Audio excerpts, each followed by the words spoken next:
Who is the game changer the Packers need to secure in this year's draft? The Packers squeaked their way into the playoffs last season, going 9-8 and getting in as a wildcard team. As I'm sure you know, they would then go on to put the league on notice by blowing out the 2-seeded Dallas Cowboys at home, sending Dak Prescott and former Packers head coach Mike McCarthy off to another disappointing offseason. The Pack followed up that performance by taking the eventual NFC champion 49ers down to the last drive. The Packers have a chance to build on that great season in 2024, but it all starts with nailing this draft.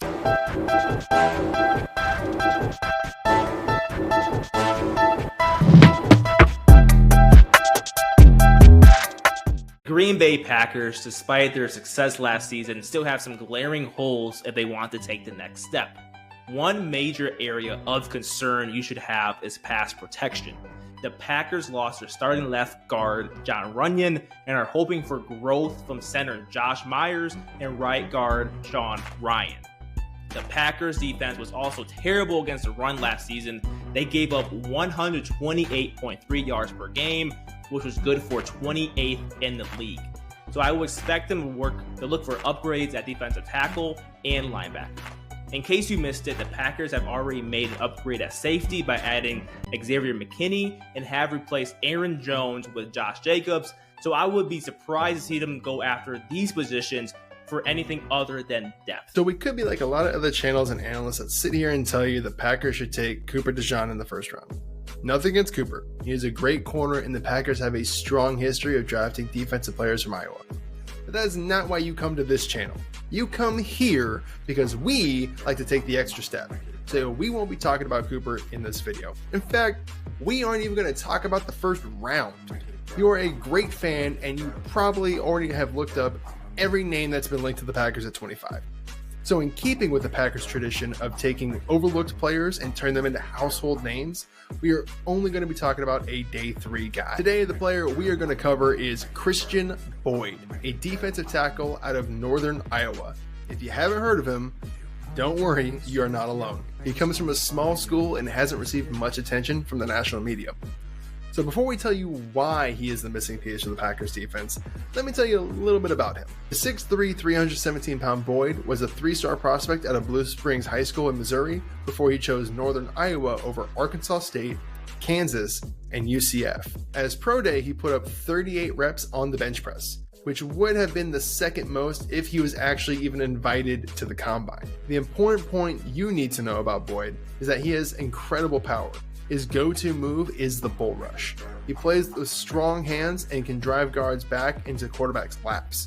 He can work off this with a beautiful bowl and pull move that he displayed at the Shrine Bowl. Also, when you turn on the tape, he is getting off the line at the same speed as the defensive ends. Now here's how he is the missing piece for the Packers defense. If you are a Packers fan, I'm sure you noticed by now, but the Packers fired defensive coordinator Joe Barry. You most likely even celebrated with a couple of cases of spotted cow when the news broke.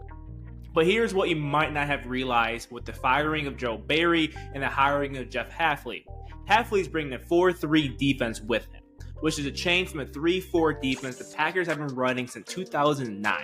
If you are thinking, hell, those both equal 7, so who cares? You are not technically wrong. And this is the best kind of not wrong to be. Essentially, the difference is the responsibilities of the D-line. In the 3-4 defense, the line is expected to play in a 2-gap technique to free up the middle backers. Pretty much that means the line's first job is to occupy bodies, and then their second job is to play the ball. In a 4-3 defense, the line has gap responsibility. This means they are assigned to a gap and have to preserve that gap. So with the Packers switching to a 4-3 defense, they will need to bring in guys that fit that system best. Slayton and Wyatt have just not been getting the job done so far, posting PFF grades of 62.3 and 59.6 last season, respectively. While both may benefit greatly from the switch, it will be best to bring in someone who excels against the run and the pass and can fit the requirements. Not only did Boyd have the 3rd most hurries in this draft class and the 3rd best win percentage on pass plays, but he was also one of the best run stuffers. He received an 83.9 grade from PFF, which is the 8th highest out of all eligible defensive interior prospects who played 200 snaps. Adding Christian Boyd would improve a run defense that gave up over 110 yards per game in the playoff. If the Packers wanted to get past the teams like the Niners and the Lions, they will need to be able to stop the run. But tell us what you think about Christian Boyd. If you like this video, then you'll like other videos we have on the channel. Thank you so much for watching. We're the RFL Show, and we'll be seeing you in the next video.